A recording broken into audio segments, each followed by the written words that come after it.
Muito bem, boa noite. Já vamos chegando, povo. 19 horas e 31 minutos. Um minutinho só, né? Um minutinho só e a nossa Vozcast direto do nosso estúdio já está no ar. Muito boa noite, São Gabriel e região. Hoje, 21 de setembro de 2023. Temperatura, o clima bastante chuvoso hoje. Temperatura me falhou aqui, deixa eu dar uma olhadinha. Só para não ficarmos sem a nossa temperatura. Perdi aqui a temperatura. Quanto tempo de temperatura aí, Carolina? Mas tá quente. Tá quente. Ela se apatrulhou também. Muito bem, então vamos seguir. Depois eu dou um informe da temperatura. Mas antes da gente anunciar o nosso grande convidado da noite, desta quinta-feira, chuvosa na parte da manhã, graças a Deus a chuva deu uma trégua agora. Eu preciso anunciar os grandes parceiros da nossa Vozcast, eles que são os grandes responsáveis por tudo isso aqui, que permitiram que esse projeto saísse do papel, saísse da ideia e se tornasse algo concreto, né? E que a gente está agora nos permitindo essa conversa, esse diálogo, esse bate-papo aqui. Um dos grandes parceiros que nós temos, apoiadores desse projeto, é o Sindicato dos Empregados em Hotéis, Bares, Restaurantes e similares, sempre em defesa dos trabalhadores, presidido pela minha amiga, companheira, irmã de longa data, Sônia de Andrade Neves.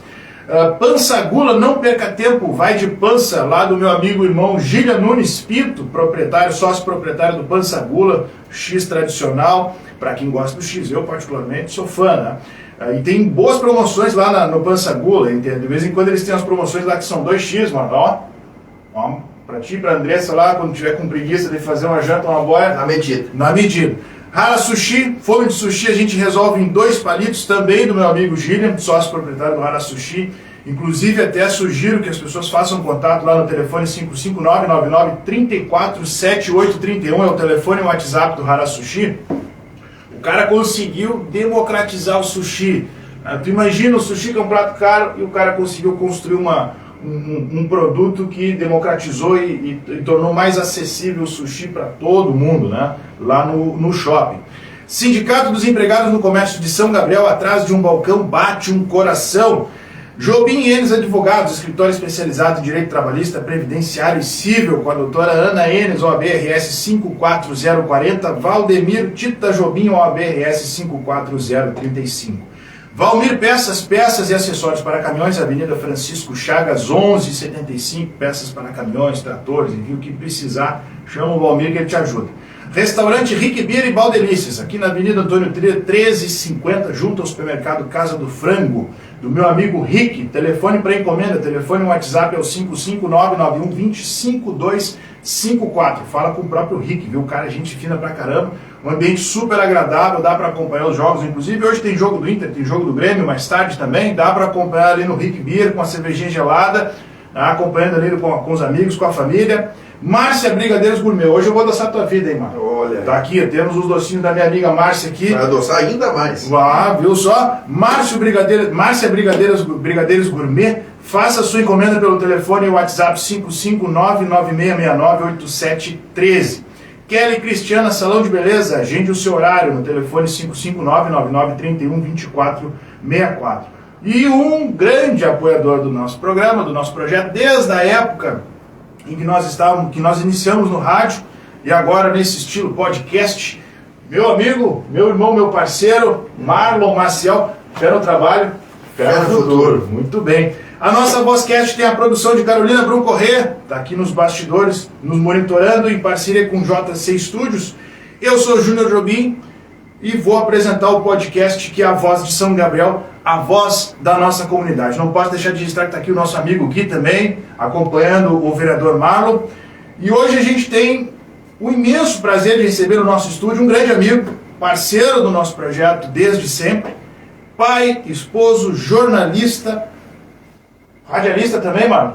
Aposentado já. Aposentado. Hoje é o dia dos radialistas, inclusive vou aproveitar, parabéns a todos os radialistas, pelo seu dia, 21 de setembro, dia do radialista. Seja muito bem-vindo, meu irmão. Marlon Mendes Maciel, vereador. Tem que te chamar aqui de Vossa Excelência? De maneira nenhuma. Muito bem. Então, a palavra está com Vossa Excelência. Excelência é o amigo, né, que está aqui conduzindo esse podcast. Júnior, quero te agradecer, dizer que é um prazer estar aqui com vocês, conversando com a nossa comunidade, trocando uma ideia, né? Um papo leve. Quero te cumprimentar pelo estúdio aqui, realmente tudo muito bonito, né? Um alto astral, Carolina Brum, né? Jornalista e também tua companheira, né? Nas planícies cumiadas da vida. É a minha patroa, ela que manda em mim, na verdade. A chefe aí, né? E o Guilherme Fagundes também, que trabalha conosco, né? Minha saudação. Para mim é um prazer estar aqui. Prazer realmente a gente ter essa oportunidade de trocar ideias, né, nesse novo formato, né, nessa nova fase, vamos dizer assim, da continuidade desse projeto, né, que tu iniciasse lá no Rádio FM, e hoje nós estamos aqui conectados direto pela internet, num podcast, que é o que está na crista da onda, né? Então, para mim é um prazer estar aqui. Igualmente, irmão, igualmente. Tu sabe que a gente começou esse projeto aqui, Marlon, quando a gente iniciou no rádio, a gente percebeu que a nossa maior audiência vinha pelas redes sociais. A gente fazia a transmissão também pelas redes sociais e a gente percebeu isso e começou a construir esse projeto devagarzinho, construindo, compra uma coisinha aqui, compra uma coisinha ali. Inclusive o nosso estúdio não tem nada de grande, né? Isso aqui era uma estante que estava perdida nos fundos de uma casa, a gente conseguiu, a doação está aí.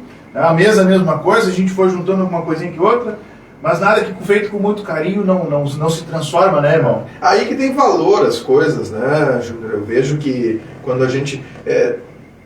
as pessoas têm muitos sonhos, né? E existe a vida por si só, ela se encarrega, né, de nos apresentar muitas dificuldades, né? Então, quando a gente consegue consolidar, consegue concretizar aquilo que a gente pensa, né, então isso tem muito valor. Eu acho que o teu estúdio está...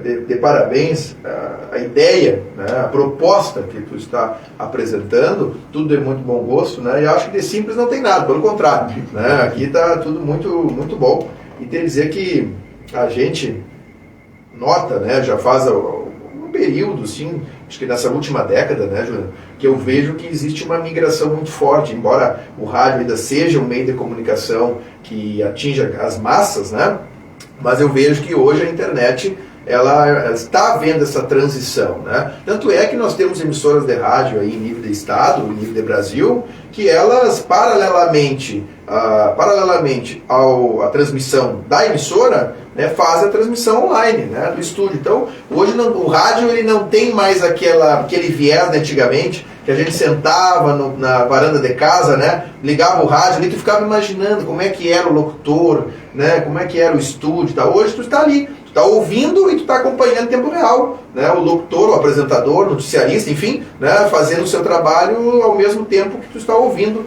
a transmissão.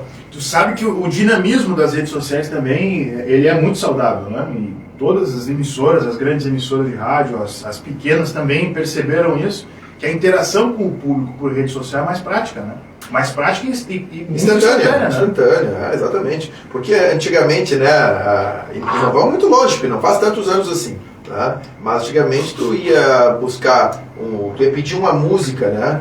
Tu tinha que achar um orelhão muitas vezes, principalmente nós, né, que somos mais jovens, às vezes os pais não tinham telefone, ou não podiam usar o telefone de casa, né? Então tinha muito isso. Tu ia no orelhão, pedia uma música, às vezes tu organizava o rádio ali para gravar a fita, né? E aí o locutor falava bem no meio, né, o prefixo da rádio. Então estragava, né? Ficava com a propaganda? Ficava a propaganda no meio da música, né? Sim. Então se a gente vê que hoje isso mudou, hoje é tempo real. Tu está ali ouvindo o programa e tu já manda a mensagem, interage com o locutor, a notícia é muito mais rápida, né? Tanto é que se tu pega uma emissora que é focada, segmentada em jornalismo, né, o locutor está ali dando a notícia e muitas vezes ato contínuo, corrigindo a própria notícia, porque já chegou a informação atualizada. Já atualizou, já teve um outro desdobramento. Então isso é um novo tempo que a gente está vivendo e quem não se adaptar vai ficar para trás, né?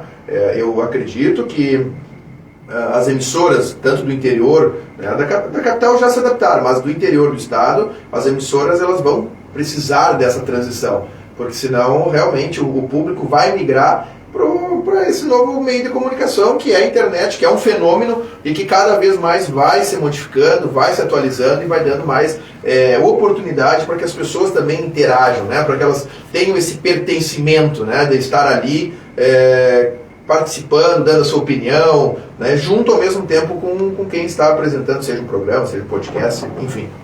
Tu sabe, Marlon, que tu tocaste num ponto importante, né? Agora, dando início propriamente à nossa conversa, assim, Tu falaste dessa evolução, né, da época do rádio, daí foi migrando aos pouquinhos. Eu peguei toda essa transição, eu ainda sou do tempo, faço agora 37 anos no final do ano, então eu peguei todo o início do boom da internet, no início da década de 90, com a conexão de escada, aquela coisa toda, uma dificuldade tremenda, as conexões eram só nos finais de semana. Ou depois da meia-noite. Daí pagava um pulso só, né, no telefone. E hoje, e quem diria, eu lembro que em 2008, quando eu prestei vestibular para a Unipampa do Alegrete, que era gestada pela UFSM, a redação do vestibular, na época que eu prestei o vestibular, eu escolhi um tema justamente para falar sobre o telefone celular. E na época eu defendi na minha redação a tese justamente disso, que o telefone celular estava se tornando cada vez mais, pela construção desse mundo globalizado, uma extensão do corpo.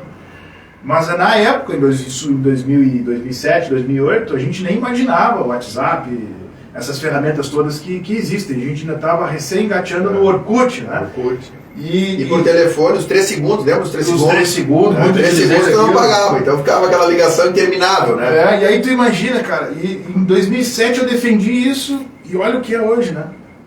Mas isso também é uma das coisas que a gente precisa refletir também, Marlon, porque durante a pandemia eu dialoguei bastante com professores, né, e eu pude perceber que a gente sempre fala, né, a internet democratizou, até para mim, né, porque nem todo mundo tem acesso à internet, nem todo mundo consegue ter um smartphone até na época da pandemia, para acompanhar as aulas. Isso foi um transtorno muito grande para muitas famílias. Na pandemia ficou muito evidente isso, né, que existe uma parcela da sociedade que, em função, né, do avanço da tecnologia, acabou ficando excluída. Né? Isso, durante a pandemia, ficou muito, muito claro isso. Né? Sem dúvida. Mas, irmão, como é que eu queria que tu compartilhasse conosco um pouquinho da tua origem, da tua história. Eu sei que tu é natural de Bagé, bagiense, nascido lá na Rainha da Fronteira, é isso? Rainha da Fronteira. Nascido na Rainha da Fronteira, mas veio para São Gabriel muito cedo. Aí até da primeira vez que eu ouvi a tua história, né, eu me emocionei bastante quando tu disse assim, né, que cheguei em São Gabriel pela janela de um ônibus, que o teu avô te pega pela janela do ônibus, né, onde veio para cá tua mãe, a tua irmã, para iniciar um novo ciclo de vida. Conta pra gente um pouquinho dessa história, irmão. Como é que tudo começou, onde tu estudou? É como eu digo, histórias da vida real, né? Então, meu pai é militar, né? E veio para São Gabriel, ele é de Caçapava, veio para São Gabriel para servir, né? Aqui acabou conhecendo a minha mãe, né? E tiveram um relacionamento, casaram, minha irmã nasceu em São Gabriel, e depois o pai foi transferido para Bagé. Né? E nesse ínter dessa transferência eu nasço, né? No ano de 91, 25 de abril de 91. E logo em seguida meus pais se divorciaram. Né? Razão pela qual a minha mãe precisou retornar para São Gabriel. Esse divórcio, desculpa te interromper, irmão, mas esse divórcio acontece com que idade, assim? Eu tinha 1 ano. 1 ano de idade? Eu tinha 1 ano de idade, ali foi no ano de 90. Temos histórias bem semelhantes, então. No teu caso também foi? Bem assim. Eu tinha 1 ano também? Bem novinho, bem novinho. Pois então, né? Eu tinha 1 ano de idade, a minha irmã já era um pouquinho mais mocinha ali, né? Tinha seus 6 anos. E então minha mãe, por toda essa circunstância, estar numa cidade, né, adversa das suas relações, enfim, resolve e decide, e a força das circunstâncias a obrigam, né, a voltar para São Gabriel. Então a mãe volta para São Gabriel, vem, e essa história que eu conto é uma história real, né, então, que também me enche de emoção e de orgulho, principalmente, né, porque eu chego em São Gabriel aqui no ano de 92, e chego na janela de um ônibus da São João, né, que até hoje ainda faz a linha Bagé-São Gabriel, um ônibus amarelo e verde, né? E meu avô me pega pela janela, né? Então o ônibus chega na rodoviária e a mãe me entrega pela janela pro meu avô, e assim começa a minha relação com São Gabriel, né? Porque até então eu só havia morado em Bagé. E aí viemos morar aqui, viemos morar com meus avós, né? E diga-se de passagem, eu só saí de casa depois que casei. Como é que é o nome do teu avô e da tua avó, mano? Meu avô é José Pedro Mendes, né, que é vivo ainda, mecânico muitos anos na Covesa, meu avô, né, trabalhou muito para fora, pião de distância, enfim, lavoura, né, e meu avô ainda vive. E a minha avó era Ilsa, né, Ramos Mendes, né, minha avó sempre foi do lar, enfim, já falecida, né, há um período, e eles são referências para mim, né, porque com o divórcio dos meus pais, eu acabei sendo praticamente, não vou dizer criado, seria um exagero, né? Mas a referência ali foram muito, muito fortes os meus avós, né? Dentro de casa. Tanto que eu morei com eles até fazer 29 anos, agora há pouco tempo, né? Um pouquinho menos. 28 anos por aí, a gente morava junto, né? A minha mãe, meus avós, a minha avó já embora falecida, e saí de casa para casar, né? Então quem casa quer casa, né? Como diz o ditado. Sim. E isso aconteceu comigo também, né? Então, com essa dificuldade, vamos dizer assim, de proximidade com meu pai, né? O meu avô acabou se tornando, pelas circunstâncias, a minha referência, o meu norte, vamos dizer assim, de conduta, de formação, né? Como cidadão, como homem, como pessoa. A figura enfim, paterna né? acabou sendo o meu avô José Pedro, né?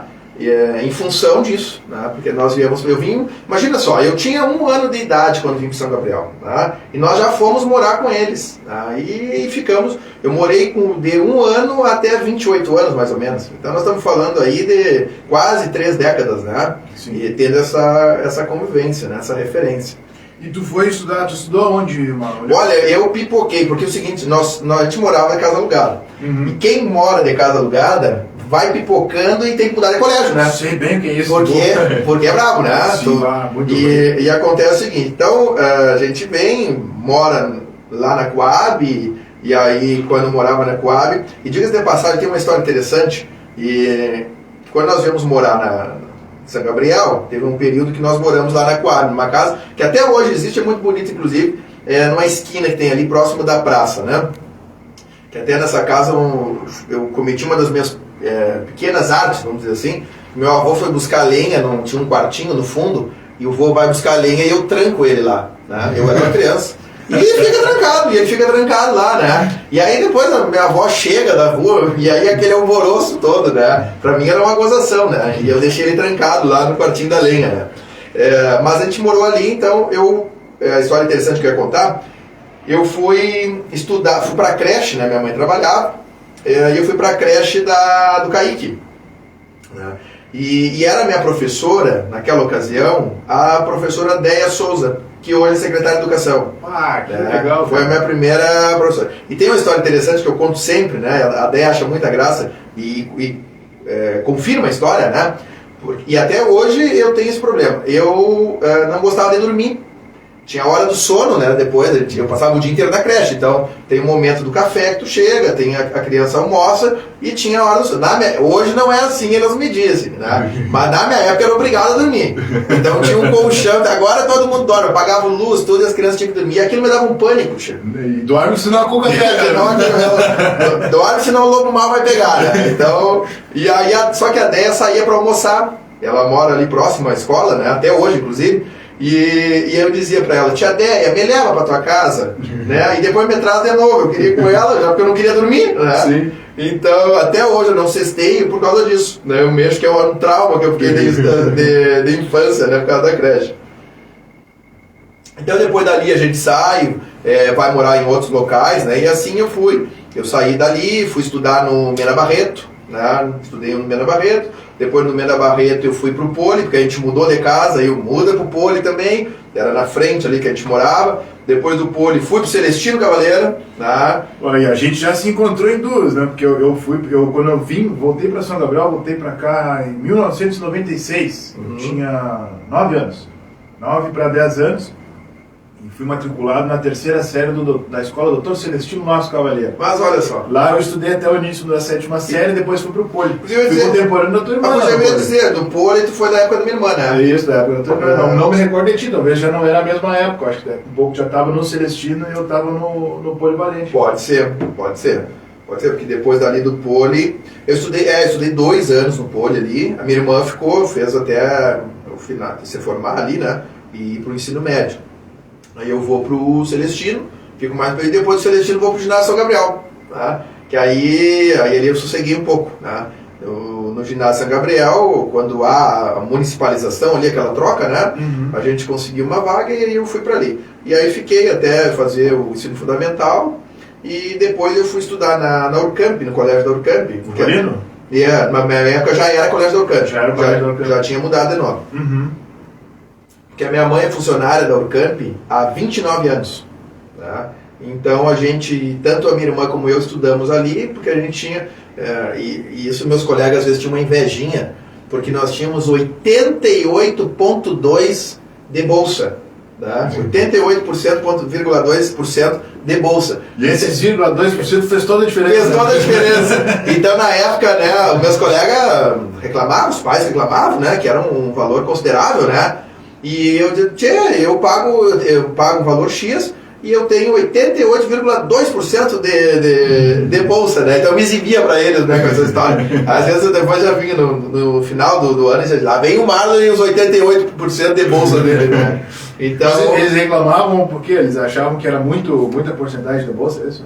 Não, eles reclamavam porque eles queriam também ter a bolsa e usar o dinheiro para festa, para fazer outras coisas deles, né? Eles achavam injusto, como é que eles tinham que pagar um valor integral e... Não, mas tava lá o suor da tua mãe lá, ó, garantindo que eles... Porque os pais, para eles, os pais iam fazer qualquer coisa e os pais, de repente, eu acho que diziam, né? Não, mas olha, eu gasto no colégio, eu pago no colégio. Então eles ficavam, mãe, como é que o Marlon tem 88% de bolsa? E como é que era a média, Marlon?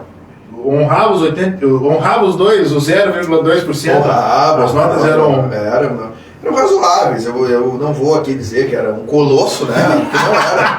Adoro essa expressão, colosso, não era um... Não era um colosso. Mas a verdade é o seguinte, ó. Eu sempre gostei de estudar o que me interessa. Entendeu? Então eu sempre tive dificuldade de estudar aquilo que não me interessa. Né? E o que não me interessa? Matemática, química, né? Isso aí eu não tinha. Eu tive um professor bárbaro, que certamente conheceu, não sei se foi teu professor, Luiz Fernando Oliveira. Foi meu professor quando eu iniciei contábeis na Urcamp. Meu professor, Luiz Fernando, era bárbaro, né? Era bárbaro, ele tinha uma didática bem legal. Super flexível, né? Muito flexível. Eu mexia com ele, ele tinha militar 100%, né? Sim, tinha aquela voz forte.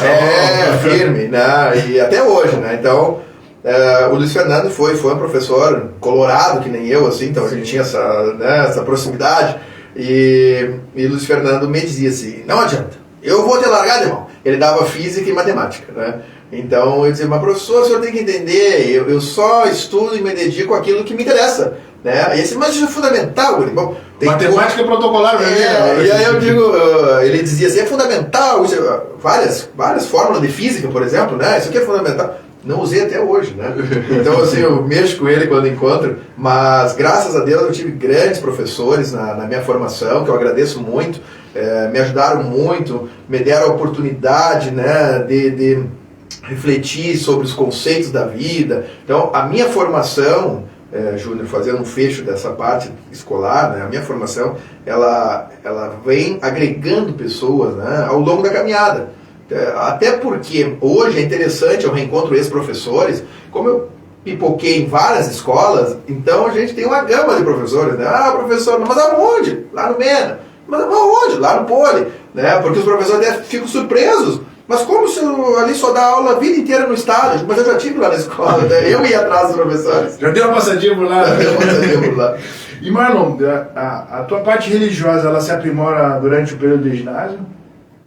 Não, porque ali o ginásio, quando eu entrei, já não era mais dos Irmãos Maristas, né? Já era do município. Até essa semana, desculpa fazer o corte, mas essa semana no final da semana passada, na verdade, a gente conversou um pouco com algumas pessoas sobre essa questão da municipalização do ginásio e fizeram algumas queixas, né, que a capela do ginásio ela se perdeu, né? Sim, está fazendo 20 anos agora, o ano que vem, né? O ginásio, a municipalização faz 20 anos. Ela se perdeu, eu não posso te afirmar porque me parece, eu tenho dúvidas agora, que teriam refeito uma parte. Eu não posso te afirmar, eu não sei. Mas eu sei que a original foi demolida, né? E até aconteceu, né, para quem acredita ou não, mas eu lembro que na ocasião, logo que ela foi ali, teve um vendaval forte na cidade que atingiu a escola, né? E atingiu a capela também? Não especificamente a capela. Não especificamente a capela, a escola, né, que nunca tinha acontecido e naquela ocasião, coincidência ou não, né, mas aconteceu isso. A minha religiosidade, né, eu sou católico, apostólico romano, praticante, como eu digo, né, porque ela nasce no próprio seio da família, né? A minha família é uma família católica praticante, né? A minha avó era católica, a minha mãe, enfim, e eu sempre frequentei a igreja, né? Desde criança, assim, no início esporadicamente e tal, e até eu ia para a igreja, ficava muito encantado, assim, como, né, eu achava que os anjos, né, quando tu vê, a visão infantil que a gente tem eram borboletas, né, então eu dizia para a mãe, as borboletas e tal, eu não lembro, a mãe conta isso, né. E cá para nós, né, mano, temos uma igreja belíssima também. Belíssima, que no ano de 24 agora, faz 100 anos, né, da inauguração da igreja. A igreja levou muito tempo para ser construída, e foi inaugurada no ano de 24, né? E agora, no ano de 2024, está fazendo 100 anos da nossa igreja matriz. Então vem da família, né? Eu fui criado numa família católica e participo. Só que depois eu tive alguns episódios na minha vida, de fora pessoal, né? Que me fizeram buscar com mais intensidade essa presença, né? Na vida da igreja, nos trabalhos da igreja, né? E a gente vai se tornando hoje parceiro da pastoral da criança, né, formando um laço de amizade dentro da igreja, e eu me sinto bem, me sinto muito bem. Acho que eu, sem a minha fé, né, naquilo que eu acredito, respeitando todas as religiões, né, mas dentro daquilo que eu acredito da igreja católica, né, eu me sinto muito bem, me faz muito bem, né, e acho que isso é fundamental para qualquer ser humano, qualquer pessoa, né, que queira empreender qualquer coisa na vida, né, qualquer desafio, que queira vencer qualquer fase difícil, ela precisa de fé. Acho que por isso que o meu slogan é fé no futuro, né? Porque a gente tem que ter fé, tem que acreditar, seja no que for, né? O Deus, eu sempre digo, Deus é o mesmo para todos nós. Cada um tem aquilo que acredita na sua vertente, né? No seu caminho que escolheu. Agora, a fé ela é fundamental e na minha vida fez toda a diferença. Faz pra gente ensinar, até pra manter o pé no chão também, né, mano? Sem dúvida, sem dúvida. Tem momentos da vida que realmente são muito duros da gente suportar, e é a fé que nos mantém firmes. Nos mantém firmes, né? É verdade. Eu sempre digo, Júnior, Gui, Carolina, que se com fé já é difícil, sem fé é uma tragédia, né? Então a gente precisa acreditar. Até tem um amigo meu, que ele é agnóstico, né? Mas eu mexo com ele, eu digo, quando tu é agnóstico, mas na hora que aperta, eu sei que tu diz, se Deus quiser, não vai dar nada. E ele dá risada comigo, né? Ele é agnóstico e ele me diz, mas a fé é uma ilusão. Eu digo, então vou continuar me iludindo, eu disse pra ele, porque me faz bem essa ilusão. O Pondé tem um vídeo, um short no Instagram, um Reels no Instagram, que fala justamente isso, né? Que o Freud explica a religiosidade como sendo algo da gente, de uma infantilização do ser humano, no sentido de querer trazer o lado místico para explicar coisas que a nossa lógica não consegue compreender. Mas eu te confesso que nos momentos de dificuldade, nos momentos de extrema dificuldade, se não é a fé, a gente desaba. Se não é a questão de tu acreditar em algo mais, de tu te esperançar através da fé, a gente desaba, a gente desiste, né? E uma das coisas também que a fé te ensina é justamente a gratidão, né, Marlon? A gente está aqui, eu e a Carolina, iniciando esse projeto, né, e a gente é muito grato por todo e qualquer avanço, né, desde o mínimo avanço, a gente agradece a todas as pessoas que nos acompanham, que compartilham as coisas que a gente desenvolve, que a gente produz. Então, assim, a religiosidade, independente de qual seja, católico, evangélico, ubandista, ela é muito importante até para o nosso crescimento, amadurecimento como ser humano. Então, assim, nesse sentido, eu te confesso que eu te admiro muito por isso, né? Porque desde o nosso primeiro contato está aqui a Nossa Senhora Aparecida, ela sempre está aqui abençoando. Eu voltei para São Gabriel em final de outubro de 2020 e por algum motivo a imagem de Nossa Senhora Aparecida me acompanhou em vários momentos. E um deles foi quando eu prestei a segunda etapa do exame da ordem em Santa Maria. Aí eu estava... Várias situações assim, ela já tinha aparecido a imagem de... Estava um momento que eu precisava de uma luz, eu olhava para um lado e enxergava a imagem de Nossa Senhora Aparecida. Aí, um momento de dificuldade, eu olhava para um lado, a imagem de Nossa Senhora Aparecida. Aí fui prestar minha segunda etapa do exame da ordem em Santa Maria e chego em Santa Maria, a hora que eu desço do carro no local de prova, olho para o lado, dentro de um carro tinha uma imagem de Nossa Senhora Aparecida. E eu fui lá e conquistei a aprovação na segunda etapa. E agora, em vez de concluir o meu bacharelado em Direito, para poder pegar a minha OAB, né? Então, assim, Não é por acaso. Aí eu entendi que a Nossa Senhora Aparecida estava abençoando e iluminando meus caminhos. E protegendo, claro. Então, assim, isso é muito importante, sabe? Eu sempre digo que nós, todo mundo erra, todo mundo tem o seu descompasso, né? Em dado momento da vida, tu vai errar. Acredito eu, quero acreditar que não por intenção, né?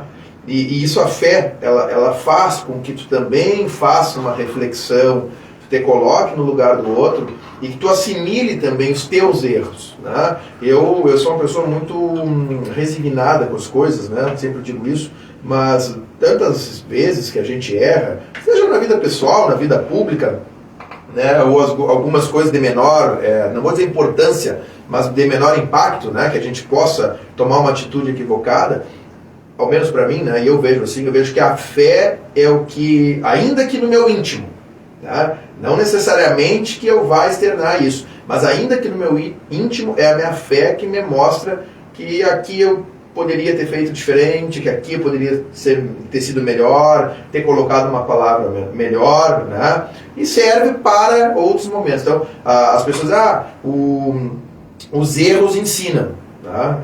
Eu concordo com essa frase. Desde que, né, tu tenha um instrumento para analisar, avaliar esses erros, né? E para mim, Marlon, a minha fé me ajuda também nesse aspecto. Sem dúvida. Irmão, antes da gente entrar na questão da política, porque agora nós estamos numa fase da tua vida em que as coisas meio que se confundem, né? Eu me recordo na minha época de colégio, que eu sempre te via já envolvido na imprensa, nos jornais, acho que no cenário... No Jornal da Cidade eu comecei. No Jornal da Cidade. O primeiro artigo eu tinha 15 anos quando publiquei. Com o Guido, mas eu acho que também trabalhou no cenário escolar do Kleber Giovanni. Já era cenário de notícia do Kleber Giovanni.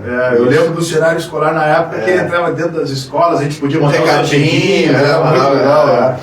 E agora a coisa meio que se confunde.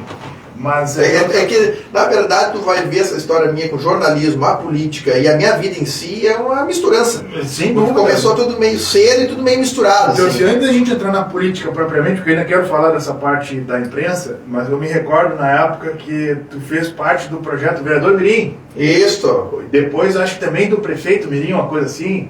Eu fiz até, não tinha bombeiro Mirim também. Eu também estava no meio, que legal, cara. Isso é muito legal. Mas e aí, Marlon, onde é que a imprensa entra? Onde é que o jornalismo entra? Tu falou agora, aos 15 anos, no Jornal da Cidade, lá do nosso amigo, irmão Guido Ávila, tu fez o teu primeiro artigo. Onde é que entrou essa questão da imprensa? Assim? Sabe que já que tu não gostava de matemática, português... Exatamente. E veja só, né? Eu estava ali, eu estava no colégio, né? No ensino médio, e eu estava preocupado com o jornal, com escrever artigo, né? Tinha a prova. Eu lembro que tinha uma colega minha, Jéssica Mello, filha do Gilberto Mello, na época ela me dizia: esquece isso, tem que estudar. Depois que a gente se formar, tu te envolve nisso. Né? Porque eu me envolvia com tudo e não com o colégio. Né? Eu me envolvia com tudo de fora. Assim. Era a política, era o jornal, era... o colégio deixa pra depois. O que tem? Tem prova, tá, depois eu vou ver isso aí. Mas eu tenho que ver o artigo, eu tenho que ver isso aí. Era assim. E essa minha colega, que é minha amiga até hoje, né? A Jéssica, na época, a Jéssica dizia assim: tu esquece isso, Marlon, nós temos prova amanhã, vamos estudar. Né? Então nós ficamos. Bueno, nasce o jornalismo. Eu tenho, né, uma tia que é professora, Marta Mendes, né, e ela sempre ela trabalhou na imprensa durante muitos anos, em rádio, jornal de São Gabriel, enfim, hoje ela é professora, saiu da imprensa para o magistério. Então ela sempre me incentivou muito nessa parte assim, de leitura, da parte propriamente de jornal, de jornalismo. Sempre foi uma curiosidade que eu tive assim, né, desse aspecto. Mas o que acontece? No ano de 2007, por aí, 2006, agora não me recordo exatamente o ano, nasce a minha participação de uma indignação, né? A passagem de ônibus subiu naquela ocasião, e subiu, sei lá, era 2 e pouco e foi para R$3, né? Então eu escrevo um artigo, tenho até hoje, tem um quadro lá em casa, né? Eu escrevo um artigo criticando essa posição, cobrando que a prefeitura, né, fizesse uma intervenção. Tem esse artigo ainda? Eu tenho guardado lá. E porque, na verdade, eu ia de casa, eu morava onde mora minha família até hoje, lá próximo da Coab, eu pegava o ônibus lá e ia pro colégio da Unicamp de ônibus, né? Então me pesava, né? Embora os 88,2% de bolsa, mas me pesava a passagem, né? E então eu escrevo um artigo E eu era muito assim, eu ouvia rádio, eu escrevia um artigo à mão, e eu penso, né, como é que eu vou fazer para publicar? Não tinha noção nenhuma, eu tinha 15 anos. Né? Então eu descobri onde era a redação do jornal do Guido, né, que é quem eu mando um abraço até, que me deu a primeira oportunidade. Eu descubro ali no jornal, que eu lia na casa da minha tia, esse jornal, e eu vou lá, né? Mas eu fico com vergonha. Então o que eu faço? Eu boto num envelope o meu artigo e boto embaixo da porta e disparo. E o Guido conta até hoje isso, que ele abriu a porta para ver o que era e já não tinha mais ninguém no corredor. Né? Mandava lá o envelope. Mandava o envelope. E aí Marlon Mendes Maciel, não tinha telefone, não tinha nada, disse, mas o que é isso? Mas quem é essa pessoa, né? E ele começou a falar com um, com o outro, e aí descobriu que a minha mãe, né, trabalhava na Urcamp, e aí o Guido telefona para a Urcamp, porque, tá, mas que idade tem seu filho? Porque como eu era menor de idade, ele não podia publicar um artigo, a mãe tinha que autorizar, né? E aí ele diz pra mãe, olha, eu quero conhecer ele, se ele puder vir aqui falar comigo e tal, né? Então o Guido telefona para o Urcamp, a mãe me liga, que história é essa de artigo em jornal, falando mal do preço da passagem e tal? Eu deixei lá, mãe, bem despretensioso assim, né?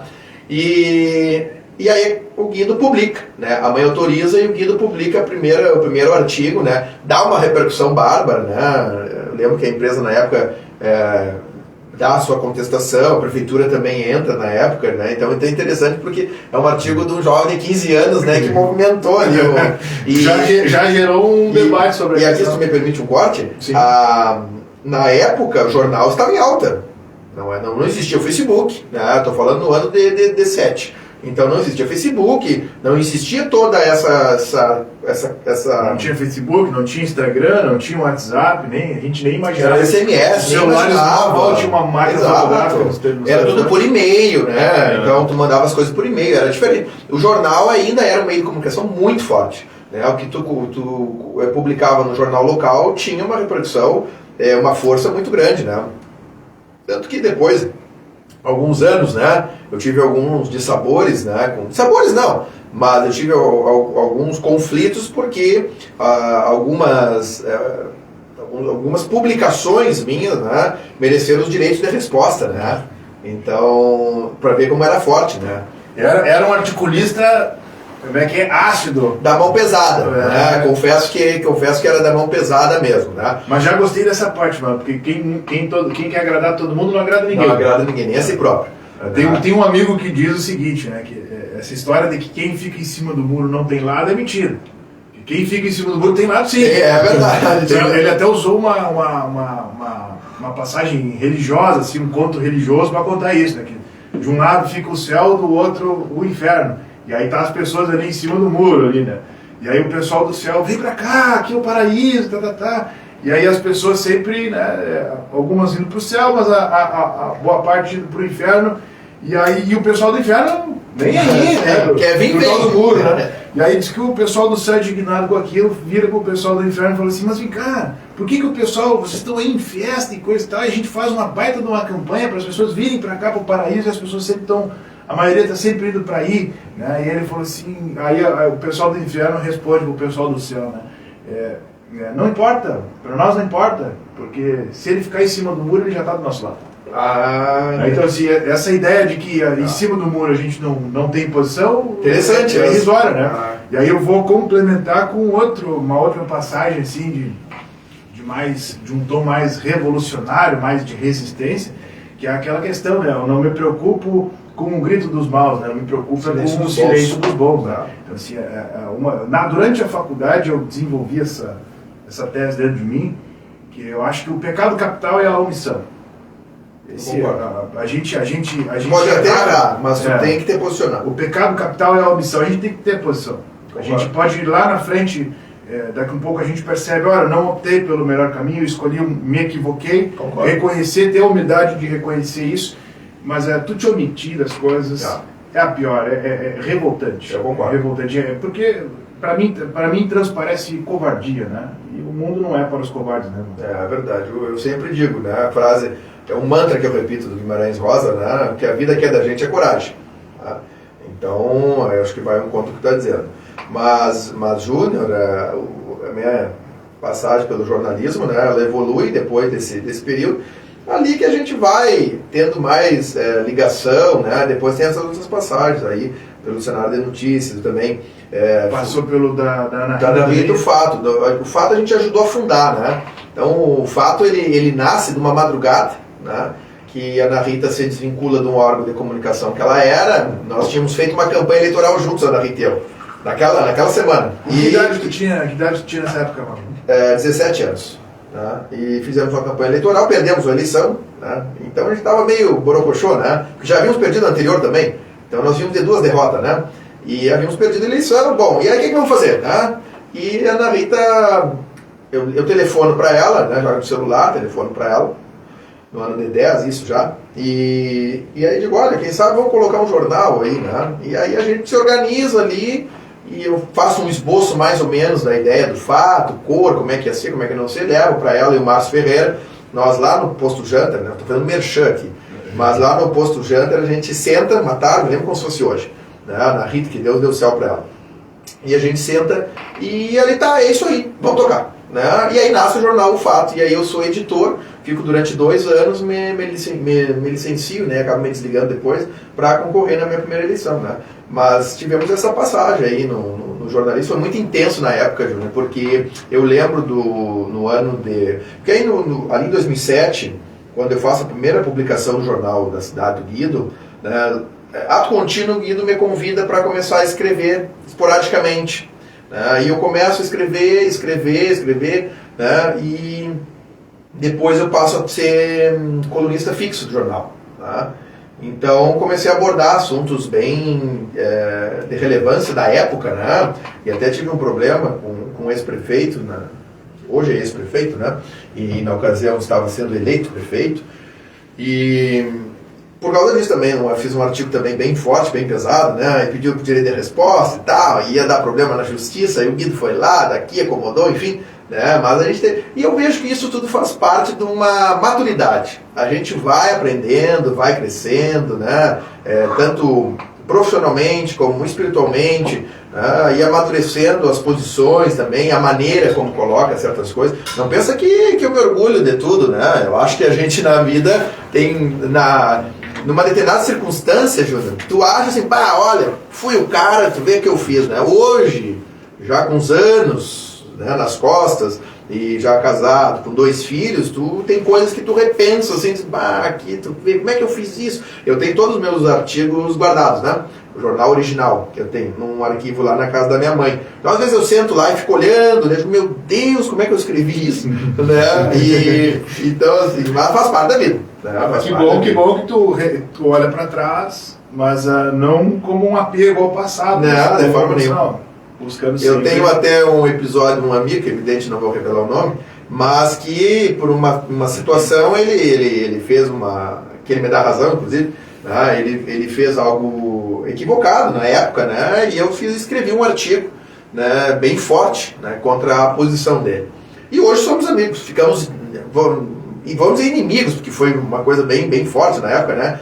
E na ocasião, quero dizer para vocês o seguinte, talvez quem está nos acompanhando na geração atual não imagine, mas antigamente era o seguinte, como era tudo escrito, tudo no jornal documentado, quando tu botava um artigo e a pessoa ia te rebater, ela te rebatia por artigo também, né? E às vezes no outro jornal. Então ficava aqui em São Gabriel, tu ficava nessa, tu pegava um jornal, aqui o Marlon escreveu, tu viu que lá no outro jornal o fulano respondeu o Marlon? Né? Então era assim, né? Hoje agora isso está nas redes sociais, né, mano? O fulano postou aquilo lá. Exatamente. Então, as indiretas de hoje, né, que é na rede social, tu viu e tal, tu tinha que comprar o jornal, né? Vários, porque na minha época, quando eu comecei a escrever no Jornal do Guido, nós tínhamos em São Gabriel 12 jornais. 12. Né? Uma dúzia de jornais que circulavam, né? A Gazeta Gabrielense, o Jornal do Guido, Cenário, Tribuna Popular, o Imparcial, evidente, né? Nosso decano aí, e tantos outros que tinha na ocasião. O Correio Gabrielense estava surgindo, tinha o Nosso Jornal, né? Que são jornais hoje que foram extintos ao longo dos anos. Tá? E então eu me lembro que tinha em São Gabriel, tinha jornal de segundo, só não tinha domingo, Mas tinha jornal de segunda a sábado, tinha jornal. E era incrível, né? Porque eram vários jornais. Né? Vários jornais, e era, com exceção do Imparcial, que era trimestral, hoje me parece que é trimestral, perdão, era trissemanal, hoje parece que é bissemanal, né? Na minha época era trissemanal. Então, com exceção do Imparcial, os outros todos os dias eram vagos, eram preenchidos, né, com outros, né? Então todos os dias tinha jornal, e aí tu tinha que ficar comprando, Carolina, pra te ver assim se alguém, mas esse jornal aqui falou, pá, né? Então tu ia juntando os fatos. Eu confesso, e aí um pouquinho de saudosismo, que era mais interessante, né? Era mais interessante, porque hoje é muito dinâmico, ali manda um print, né? Olha, então, é instantâneo, né? Na época tinha todo esse romantismo, né? Primeiro tinha que ter o dinheiro para comprar o jornal, né? Sim. E para comprar 12 por semana. Né? E as histórias também levavam mais tempo, né, Marlon? A gente digeria aquele fato por mais tempo. Claro. Hoje é tudo muito rápido. Então, assim, tu digere um fato agora, daqui a pouco já tem outro e é tudo muito... Eu tinha telefone fixo em casa, né? E me lembro até 3232-9208. Né? E então, às vezes, me telefonava lá para casa e dizia, né? Tu viste que hoje saiu lá no jornal X... fulano falando, não sei o que, eu acho que é pro Beltrano. Aí eu não tinha jornal em casa, eu digo, eu vou comprar e depois nós voltamos a falar. Né? Então eu desligava o telefone e aí pedia para alguém, eu ia no centro, buscava o jornal, né? Vez e outra assinava o jornal, também que era algo muito comum, né? Tu assinar os jornais, né? E aí depois pegava o telefone e ligava de novo, né? Olha que tô lendo aqui, mas que tu acha que é? Então ficava assim, né? E não podia demorar muito, a minha mãe costumava ligar lá para casa.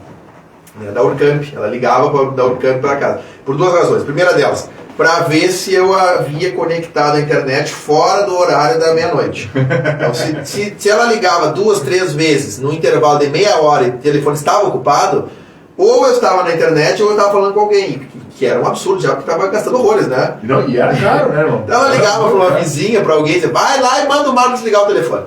E aí eu desligava, nós tínhamos um telefone daqueles que gira, né, e vermelho, me lembro até hoje. Né? Bons tempos. Bons tempos. Irmão, e aí vem a política. A política já estava, né? Nesse entreveiro todo a política já estava. Tu saiu tu te licenciou, né, do Fato, já era o Jornal Fato. Já era o Jornal Fato, né? E aí, a primeira candidatura. Vem a primeira candidatura, não a política, né? Qual foi o ano da primeira candidatura? 2012. Mas a política entra na minha vida por uma razão singelíssima, né? Eu estava na missa com a minha mãe, né? E vi o padre falar para aquele monte de gente. Né? Então o padre falando, fazendo ali o sermão dele. E eu chego e comento para a mãe, digo, eu quero ser padre. E ela, não, mas por quê? Eu digo, porque ele fala com um monte de gente. E eu quero falar com um monte de gente também. E a mãe ficou com aquilo, né? Achou gozado, assim, e ficou. Só que depois a mãe me leva num comício, a gente morava já, me lembro como se fosse hoje, a gente morava na esquina próximo do Polivalente. Ali sempre tem comício, né? Na Pelotas ali com a Francisco Chaves. Então, no comício do Balbo, né? E a mãe me leva e eu lembro que eu fico assim, eu criança, me lembro como se fosse hoje, eu entro assim naquela rua, a Pelotas ainda era de pedra. E aquela multidão de amarelo, e luzes, e aquela coisa, né? Eu não lembro quem discursando, mas acredito que o Balbo discursando, e eu me deslumbro, eu não quero ser mais padre. O que eu quero é fazer isso aí. Eu quero falar em cima de um negócio desse. Quero ser político. Eu quero ser político. Né? E ali foi, eu tinha 9 anos de idade. Me lembro com perfeição. Né? Tanto que tu deve ter conhecido o Chuchu, que foi secretário e até tinha um conjunto de música, já falecido também. Eu lembro muito bem que quando chego nesse comício, ele tinha um Fiatzinho 147, então me chama a atenção, né? Aquele carro assim, né? Então hoje eu lembro também desses episódios, foi algo muito forte para mim, aquele primeiro comício. Balbo e Eduardo, né? Balbo e Eduardo, na eleição de 2000, salvo o melhor juízo. Então ali que nasce essa questão, quero ser político. Depois, num episódio, Júnior, já estudando no Celestino, a professora Ana Carla Librelotto, que está viva e confirma até hoje aí, viva evidente, moça que é, né? Uma professora muito minha amiga da família Librelotto. A professora Ana Carla, nós estávamos numa feira de profissões no Celestino Cavaleiro, né? E eu não lembro, alguém estava palestrando e começaram a perguntar para os colegas, né? Para as crianças ali, né? O que queriam ser quando crescesse, né? E aí começa meus colegas, um queria ser engenheiro, o outro queria ser militar, médico, professor e tal. E ela sabia, porque a cunhada dela, a Cláudia, né, Librelotto, era vereadora lá em Vila Nova na ocasião. Né, e ela sabia já, porque eu já havia falado para ela na sala de aula. E a professora Ana Carla disse, se levanta e diz que tu quer ser político. E eu não queria dizer com vergonha, porque eu digo, mas professora, eles querem ser engenheiro, médico, e eu quero ser político, né? E aí ela me incentivou tanto que eu levanto nessa feira de profissões e digo, eu quando crescer quero ser político. Bom, aí começaram a chamar, né, o político, o prefeito, o vereador, o deputado, né? E aí ficou, e pegou, né? Tanto que eu tenho colegas daquela época até hoje, o Marlo, desde que a gente era colega, já falava, né? Então, assim nasce essa questão política. Né? Agora, o meu primeiro envolvimento já é na eleição de 2004. Né? Eu lembro e participei, onde eu fui um dos coordenadores do Comitê Jovem do Balbo, na eleição de 2004. Né? Ali eu tinha 12, 13 anos, alguma coisa. Ali já 12, 13 anos. Eu ia te perguntar justamente isso. Onde é que entra o PP na tua trajetória? Entra mais adiante. O PP entra mais adiante. Em 2004, então, tu era o coordenador do Comitê Jovem. Comitê Jovem, né? Que é a eleição que o teu pai disputou, né? Me lembro bem, naquele período. 2004 é um período marcante, né, Marlon? Nas nossas vidas, cada um pela sua razão. Sim, eu me recordo, eu estava com, na época, foi o meu primeiro voto, inclusive, eu estava com 18 anos, né? Aliás, estava para fechar 18 anos, né? E eu me recordo que aquela campanha, ela foi, para mim, na época, foi muito mágica, porque ali parece que descortinou muita coisa, assim, e a gente pôde debater a cidade. Eu me recordo que os movimentos assim, que a gente fazia para os debates nas rádios era bem interessante, havia a militância nas ruas das rádios. O dia showmício, né? Era um pouco diferente. Eu me recordo que se tu me permite, né? O primeiro comício nosso naquela campanha, nós trouxemos o senador Pedro Simon e fizemos um comício na praça ali. Eu me recordo, nossa campanha muito humilde, pouca gente. E a gente com aquele receio, aquele medo, né? Será que vai ter público pro nosso comício? Será que eles querem ouvir esse bando de louquinho aí, né? E, cara, e aí a gente pega o senador Simon e se desloca para a praça e a gente entra por trás daquele trio elétrico que teve na época. E a gente, na hora que eu estou subindo a escadinha do trio elétrico assim, e que eu levanto a cabeça, eu vejo aquele mar de gente, eu falo assim, meu Deus, cara, como as pessoas... A gente acha que as pessoas não são interessadas por política, mas elas são interessadas, sim. Elas querem ouvir o que os políticos têm a dizer. Então, assim, e que interessante, né? Eu também estava iniciando, já fazia parte da juventude do meu partido. Eu fiz 16 anos, tirei meu título de eleitor e meu pai falou assim, pai, quero me filiar no partido. Não, que tu não se canta, eu falei assim, eu quero me filiar no partido. E aí no dia seguinte ele me acordou assim de manhã cedo e com 2 livrinhos na mão, falou assim, então já que tu quer te meter nisso aí, vai trabalhar. Tu tem que saber isso aqui de trás para frente. Era o Estatuto da Juventude. Entendeu o tema de casa. Tu tem que saber isso aqui de trás para frente, que é para ninguém te passar perna. E ali comecei, aí eu já assinei minha ficha e comecei minha militância também. Por isso que eu queria entender como é que foi, onde é que tu te encontra com o PP nessa trajetória toda? Sabe que a questão é o seguinte, eu sempre fui um cara que eu me fiz, e se me permite, sem falsa modéstia, né, mas que lutei muito para conquistar o meu espaço. Eu sempre fui nos lugares, eu sempre fui atrás do que eu acreditei. Bati na porta, tipo esse episódio que eu contei. Eu queria publicar um artigo no jornal e eu fui lá. Na hora fiquei um pouco, era muito moço, fiquei um pouco assim receoso, botei embaixo da porta. Mas fui lá, botei meu nome, assinei, né, publiquei, enfim. A política eu também fiz por acreditar. Né? Eu sou balbista em função da minha circunstância de casa. Eu venho de uma família que é tradicionalmente balbista.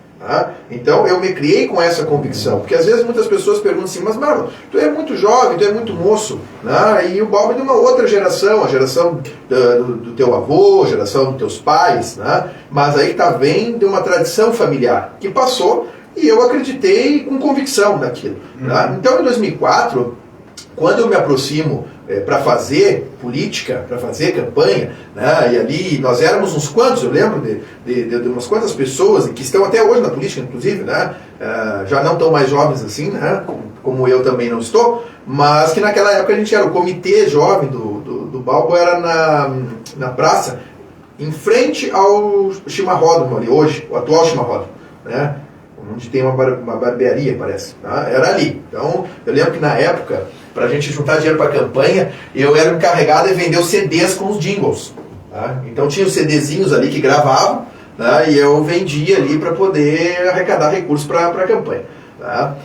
Então, eu entro na política porque fui lá, botei a cara, eu quero trabalhar, eu quero que vocês me deem um bolo de santinho que eu quero trabalhar. Ninguém foi em casa me buscar, ninguém foi em casa me convidar. Ninguém foi, porque eu não tenho ninguém na minha família ligado à política, né? Então, que eu digo de cargo ou alguma coisa assim. Então, eu quis, né? Eu tenho uma tia Soninha, né, e o tio Paulo, que são pessoas que têm uma militância política partidária e que também, quando eu era criança, eu me lembro deles sempre envolvidos, né? Eu venho de uma família que a política, ela ferve bastante, tem bastante presença, né? Minha própria tia, que eu falei, a tia Marta, né, também é bastante envolvida, né? E minha mãe é um pouco mais discreta nesse aspecto. Então, eu já venho com essa questão, assim, desse impulso de querer. Então, eu fui, né, em 2004, eu fui lá dizer, olha, eu quero trabalhar, eu tinha uma bicicleta, né? Então, eu enchi de adesivo a bicicleta, botei uma placa. Tu lembra, Júnior, que na época podia botar placa nos postes, né? Podia. Então a gente... Eu coloquei as canetinhas no poste. Botou tudo errado. Essa história é legal, cara, porque a gente tinha um cara que coordenava a campanha, e aí ele decidiu, ó, esse aqui é o dia D. Esse aqui é o dia que todo mundo tem... A cidade tem que amanhecer com um negócio no poste. E, cara, e aí eu e o Betinho que hoje me acompanha também na trajetória e tal. E a gente pegou uma escada, assim, e nós dois saímos com aquela escada e um rolo de coisa embaixo aqui para nós botar nos postes. E aí o Betinho, muito safo, já mais de idade, né? Disse, não, tu quer guri? Vai, sobe aí. Aí eu subi no poste, tá?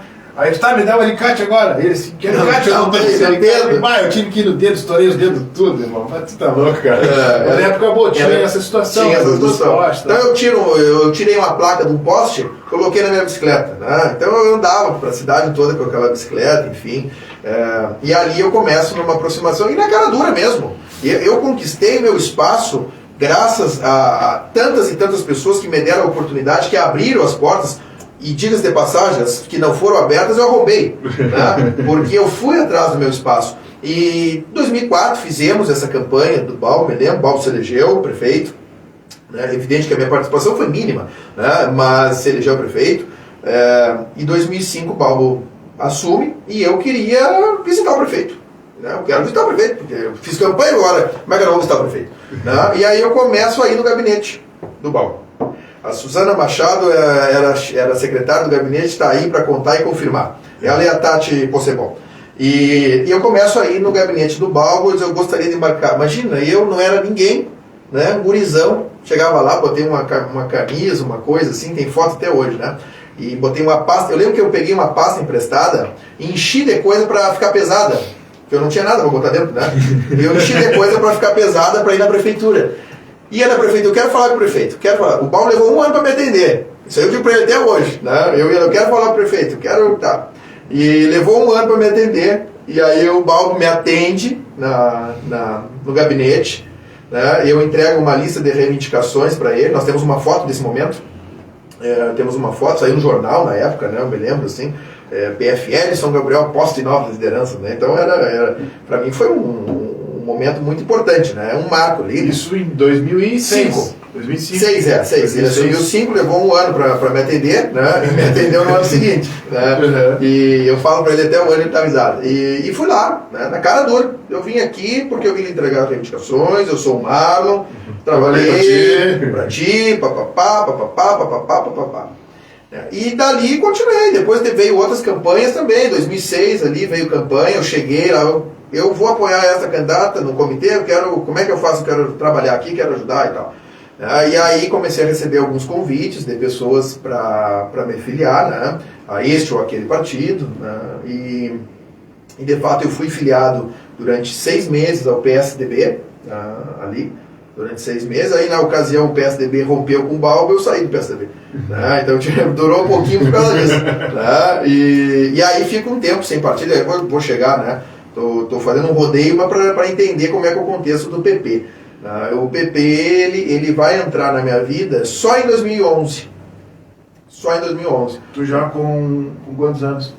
2011 já com 20 anos. 20 anos. 20 anos. Então eu fico ali nesse pequeno período que eu fiquei ali no PSDB, né? E aí tu vê como na época o jornal era forte, que eu lembro, eu tenho guardado até hoje. Eu tinha uma amiga, né, que tinha um jornal também na época, que hoje não existe mais, e aí eu saio desse partido que eu estive por um pequeno período, né, e ela faz uma notícia, né? Então, Marlon Maciel deixa o PSDB. Parece que ele era uma grande liderança, né? Na época, o gurizão eu tinha 16, 17 anos, né? Então, quem lê a manchete, hoje eu tenho guardada lá, quem lê a manchete pensa assim, meu Deus, abalou a cidade, né? Mas tu vê como era forte isso. E aí eu fico sem partido, bueno, se aproxima o período de concorrer, né? E isso era muito... Eu só não concorri na eleição de 2008 porque eu tinha 17 anos. Então, ia ter que te emancipar. Não tinha como, ali era muita confusão e tal. Eu digo, bom, então vamos aguardar a próxima eleição, que era a de 12, né? E eu tinha que escolher um partido e eu busquei um entendimento, porque a minha família em Bagé sempre apoiou o deputado Afonso Ram, né? Como de fato apoiamos até hoje. E aí que nasce essa aproximação com o PP. Tá? Eu recebo um convite para me filiar ao partido, ao PP. No primeiro momento eu recuso. Né? E depois, no segundo momento, eu decido, porque aí tem que se filiar, né? E aí eu vou pro PP e é onde eu construí a minha identidade política. Aí tu foi para a juventude do PP, fez toda a tua formação. Eu já me filiei no PP, já assumi naquela ocasião a juventude do partido, aí concorro a vereador, fico ali na 2012, concorro a vereador? 2012 já concorro a vereador a primeira vez, e fico na suplência no ano de 13, no ano seguinte à eleição, já viro presidente do partido. Na ocasião, fui o presidente mais jovem do PP no país, no Brasil. 21 anos. Com 21 anos. Né? Até o pessoal do partido em Porto Alegre dizia, ó, o Marlon é o presidente mais velho do partido PP dos adultos. Eles diziam, nos eventos da juventude do partido, né? Então vamos ouvir agora o presidente mais jovem dos adultos. Né? E aí, tá. Então, um bom período da minha vida também essa ocasião. E aí a gente vai ali, como presidente do partido, vai criando vínculos que eu tenho até hoje. Né? Eu comecei com amigos, né? Por exemplo, deputado federal, não lembro se nessa última foi também, mas que já foi mais votado no Rio Grande do Sul, o deputado Van Hatten, né? O Marcel começou comigo na juventude do PP. Lá atrás. Antes de ser novo, ele era do PP? Ele era do PP. Então ele é o novo velho? Então. Ele é o novo velho. Ele era do PP.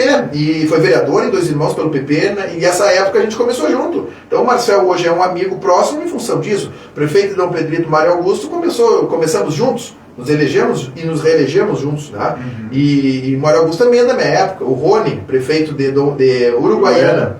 Eleito e reeleito Uruguaiana. É da minha época também de juventude. Então hoje nós temos, né, o vereador Carlos Delgado, Leonardo Pascoal, que até agora lamentavelmente está saindo do partido. O PP também é muito forte, né? O PP, eu tinha uma grande amiga do PP da igreja, que era a Cleni Paz, né? Então o Márcio Amaral lá era o vice. Era o vice, exatamente, né? Assume a prefeitura com o Então, gente, ao longo do tempo, a gente acabou fazendo essas relações que perduram até hoje, né? Então eu sou muito feliz com o meu partido, principalmente por causa disso. Né, pelas relações, acho que a gente, quando entra para a política, e eu faço política, digo para todos vocês, faço política com coração, faço política com convicção, e eu não me enxergo fazendo outra coisa, não me enxergo. Tá? Se Deus assim entender que meu caminho é outra atividade, eu não sei se eu vou me adaptar. Tá? Eu gostei de uma frase que tu usou numa entrevista para um jornal, né? Estou preparado para cumprir o destino que a história me reserva. E é isso. Antes da gente adentrar agora no tema quente, mano, eu quero pedir para as pessoas que estão nos assistindo, nos acompanhando nesse exato momento, relembrando a vocês os grandes parceiros, né? A gente tem ainda mais um tempinho para conversar e agora vamos entrar no tema quente. Agora eu vou fazer algumas provocações. Eu deixei tocar flauteado aí, mas agora nós vamos conversar um pouco mais sério. Eu preciso dizer, mais uma vez, registrar aqui os nossos parceiros, né, que é o Sindicato dos Empregados em Hotéis, Bares, Restaurantes e similares, sempre em defesa dos trabalhadores. Um grande abraço para minha amiga, presidente Sônia de Andrade Neves. Pança Gula, não perca tempo, vai de pança. Telefone e WhatsApp 559-9943-6555. Hara Sushi, fome de sushi a gente resolve em 2 palitos. Telefone 559-9934-7831. É o telefone e WhatsApp do Hara Sushi. Sindicato dos Empregados no Comércio de São Gabriel, atrás de um balcão, bate um coração. Manda um grande abraço para o meu presidente Héctor Hugo Belloni Fontoura. Jobim Enes Advogados, escritório especializado em Direito Trabalhista, Previdenciário e Civil, Ana Enes, OABRS 54040 e Valdemir Jobim, OABRS 54035. Valmir Peças e acessórios para caminhões e tratores, na Avenida Francisco Chagas, 1175, telefone 32320859. Restaurante Rick Beer e Baldelícias, do meu amigo, meu irmão Rick Beer. Deve estar movimentado agora, mano, lá com o jogo do Internacional. Tava dando uma olhada aqui. Está empatado. O Atlético Paranaense saiu na frente 1-0, mas agora o Internacional já empatou o jogo. Deve estar movimentado o restaurante do Rick Beer ali. Telefone e WhatsApp para encomendas é o 559-9120-5254. Agora à noite ele serve a laminuta, serve batata frita, peixe frito. Vale a pena ir lá. E também Márcia Brigadeiros Gourmet, que agora, enquanto eu falo mais um pouquinho, Marlon, eu deixo toda essa vida aí, meu irmão. Divirta-se. Kelly Cristiana, Salão de Beleza, agende o seu horário no telefone 559-9931-2464. Voltando aqui na Márcia Brigadeiros Gourmet, que eu esqueci de avisar o telefone e o WhatsApp da minha amiga Márcia, é o 559-9669-8713 para encomendas. E o grande parceiro entrevistado da noite, vereador Marlon Maciel. Fé no trabalho, fé no futuro. Marlon, antes, se tu me permite, sim, eu vou fazer, olha, Márcia, parabéns, viu? Testado e aprovado. Muito bom, já aprovei aqui, muito bom mesmo. Eu vou te ajudar no merchan. Viu aí, ó. Márcia, e ela também já mandou mensagem aqui pra gente, já deu boa noite pra gente. Boa noite também, minha irmã. Muito obrigado pela parceria de sempre. E eu vou pedir para as pessoas que estão nos acompanhando agora, comenta, curte, que agora eu já vou botar teu comentário aqui no ar, pergunta que queira fazer para o Marlon relacionado a isso. Eu ouvi bastante a história dele. Vou te pedir mais uma vez, compartilha aí nas tuas redes sociais, no Facebook, compartilha no WhatsApp, chama mais gente para acompanhar, porque agora a gente vai ter um papo um pouco mais sério. Tu concorreu a vereador em 2016? 2012, perdão, não te elegeu, mas te elegeu em 2016 com 900 e tantos votos. Sim. Muito bem votado e foi para o teu primeiro mandato como vereador. E aí a gente conversou sobre bastante coisa. E antes que eu te pergunte sobre a experiência de vereador, né, eu vou aproveitar o gancho do teu primeiro artigo lá aos 15 anos de idade com o meu parceiro, grande amigo Guido Abra no Jornal da Cidade, quando tu fala em relação à tarifa de ônibus. Eu tenho feito essa denúncia já há bastante tempo, irmão. Tenho dito que, inclusive, a realidade é de exclusão social. Esse é o termo. O problema do transporte coletivo em São Gabriel tem gerado contexto de exclusão social. Quando a gente vai para os bairros mais afastados, Pomares, Santa Clara, Elbio Vargas, Gabrielense, aí a gente descobre que as pessoas têm o primeiro ônibus na manhã às 7 horas da manhã e até pouco tempo atrás o último ônibus da noite às 7 horas da noite.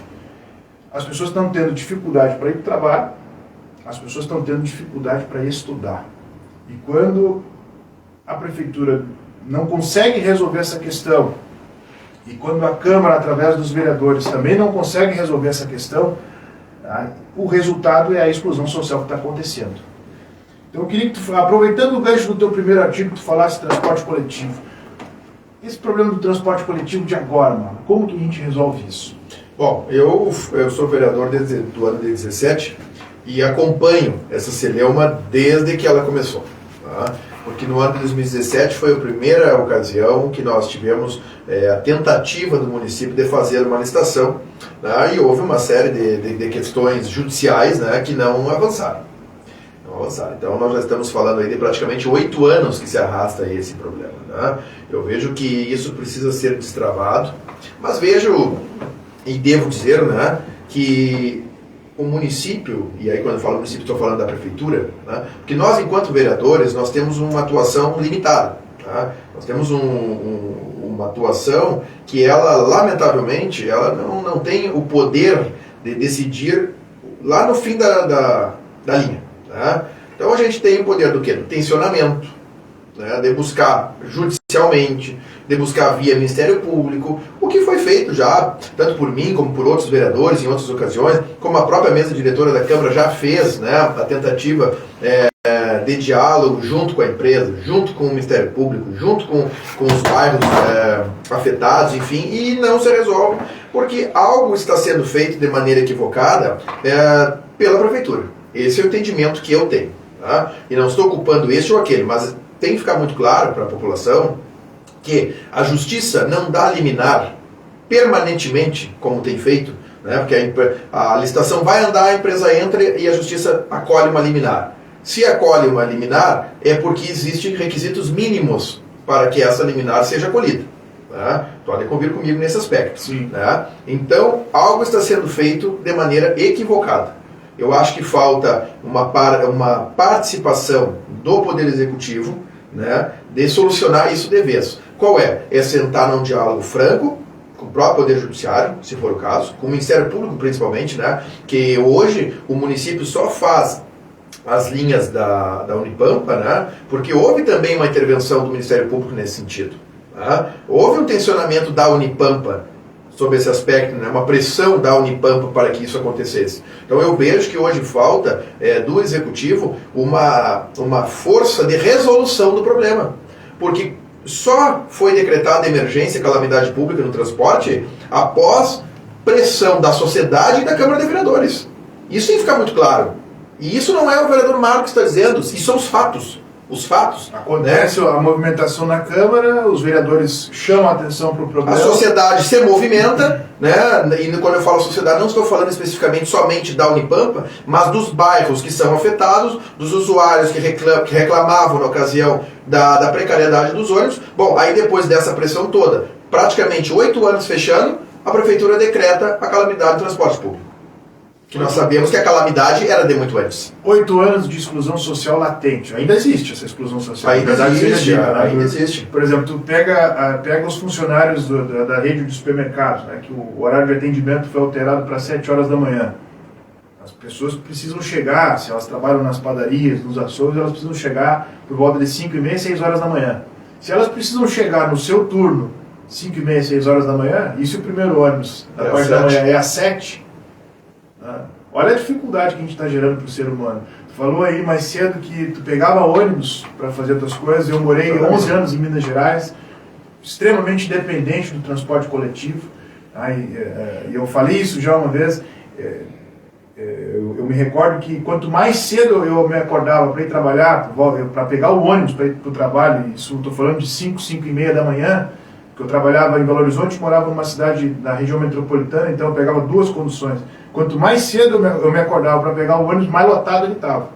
E legítima latina de sardinha, porque tu ia com a mãozinha para cima aqui e não balançava de tanta gente que tinha.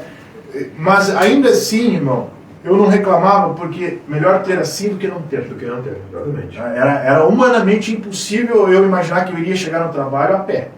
Ou de ônibus, eu não tinha condição de... Mas é uma metrópole, né? Então, assim, a gente sabe que isso aqui em São Gabriel é possível, a gente vai ter que impor, e isso impõe às pessoas que elas acordem mais cedo, que elas se sacrifiquem mais, que elas façam essa trajetória a pé, ou de bicicleta, e elas vão dar conta de fazer isso até um certo tempo, porque em um dado momento o corpo vai fadigar, e isso, né, qualidade de sono, qualidade de vida perdida, né, cara?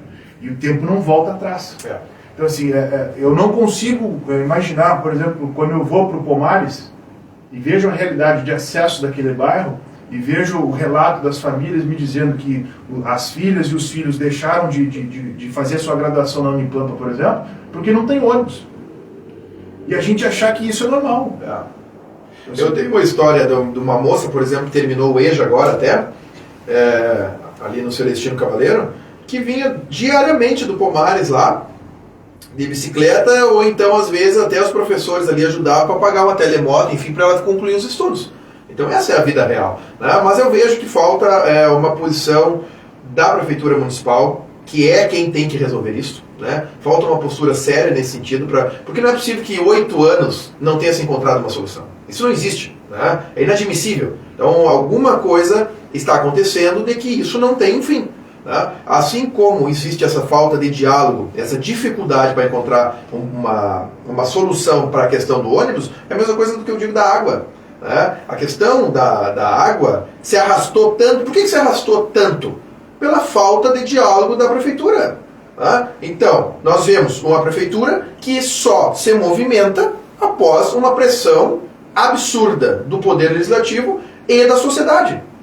Né? Porque será que está desconectada da realidade local? Será que está desconectada das pessoas, da vida das pessoas? Tá olhando pela janela, porque é muita desculpa de nós estamos fazendo um trabalho e analisando para depois dar uma resposta à sociedade. Mas por que essa resposta precisa demorar 6 meses, 1 ano, 8 anos? Como no caso do transporte coletivo. Né? Então, assim, é muita morosidade para resolver as coisas, ou ao menos dizer para as pessoas o que está sendo feito. Né? Porque, mas nós queríamos dar uma notícia concreta para as pessoas, mas muitas vezes a transparência ela é fundamental para que tu diga para as pessoas, nós estamos tentando por este caminho. Se não conseguir, pelo menos as pessoas sabem que algo está sendo feito por elas. Agora, deixar a sociedade totalmente acéfala do que está sendo feito ou deixado de fazer, no meu entendimento, não é correto. Fica parecendo tipo assim, deixa com a gente que a gente sabe que de vez em quando a gente vai tirar um coelho da cartola. Né? Não, isso não existe. Não isso existe transparência, não existe uma relação assim. A comunicação é falha. Né? A comunicação que eu digo, e não estou falando de órgãos, estou falando de comunicação com a sociedade. E fica parecendo que a postura de quem está gestando a cidade hoje, né, os administradores do município, que é uma postura reativa. Né? O problema acontece, alguém joga esse problema na cara e aí, vamos reagir agora. Não tem uma situação assim. Tu tocou na questão da água, mano. Essa questão da água, ela tem tirado o sono do nosso povo, da nossa comunidade. Hoje eu diria que é um dos maiores problemas. Eu tive acesso à ata da audiência que foi realizada em relação à taxa de esgoto. Né? A prefeitura tentou fazer uma redução da taxa de esgoto via decreto, aí contratou uma agência reguladora externa, e aí conseguiu-se entender que a redução seria para 45%. Né?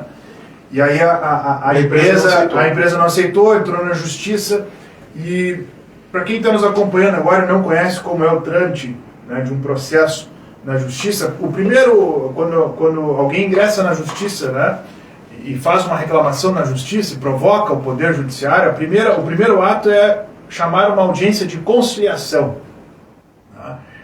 E aí, tudo bem. Nessa audiência de conciliação, eu tive acesso a essa ata, porque o processo é público, né? E eu fui ler a ata e me surpreende o que consta da ata dessa audiência, porque a audiência abre, o juízo anuncia que as partes estão presentes, os representantes da empresa, os representantes da prefeitura, e no caso o procurador à época, porque já saiu, né?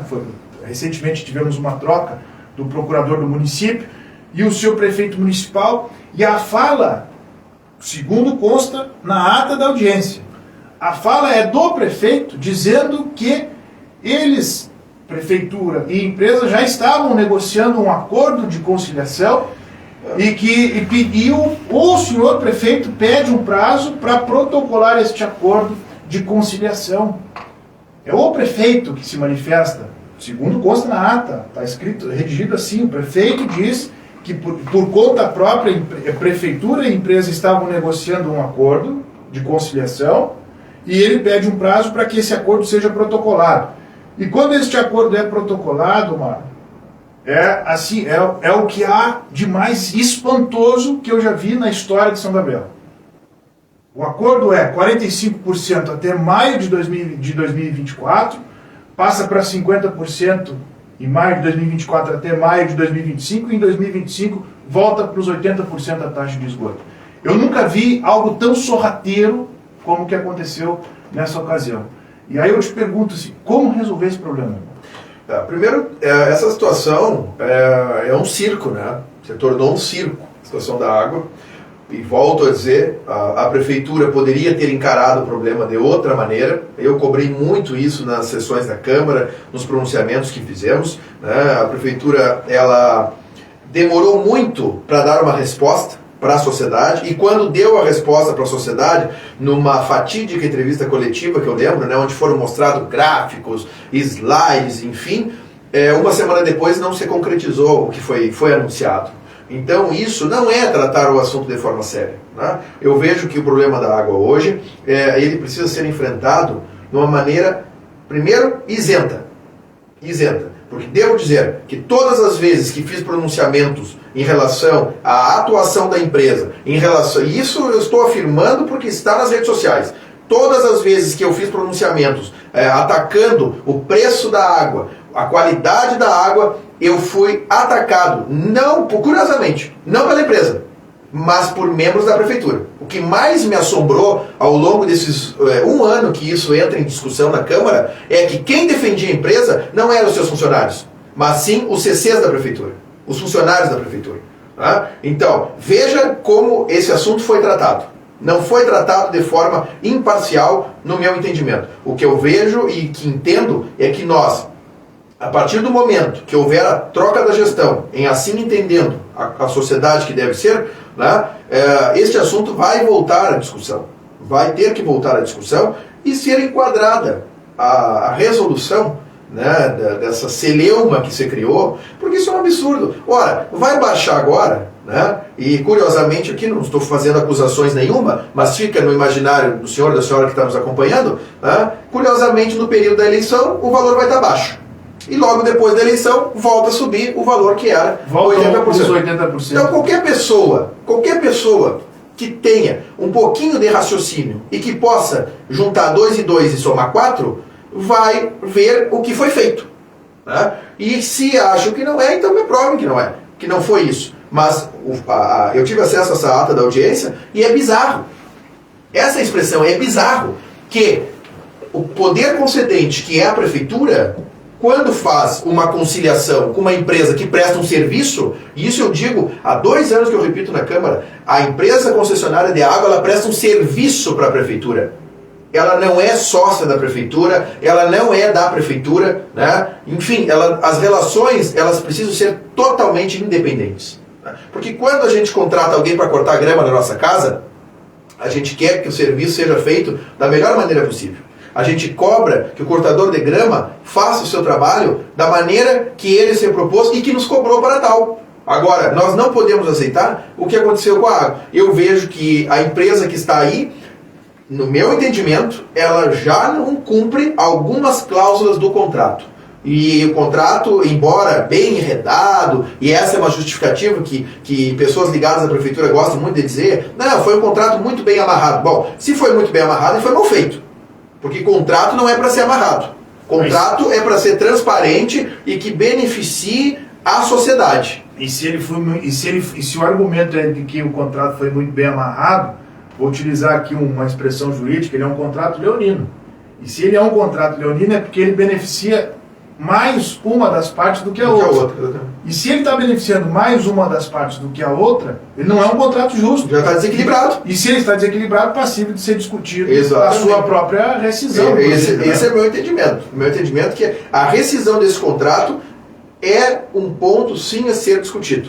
Junto com a comunidade? Junto com a comunidade. Acredito que nós não adianta a gente ficar na bolha.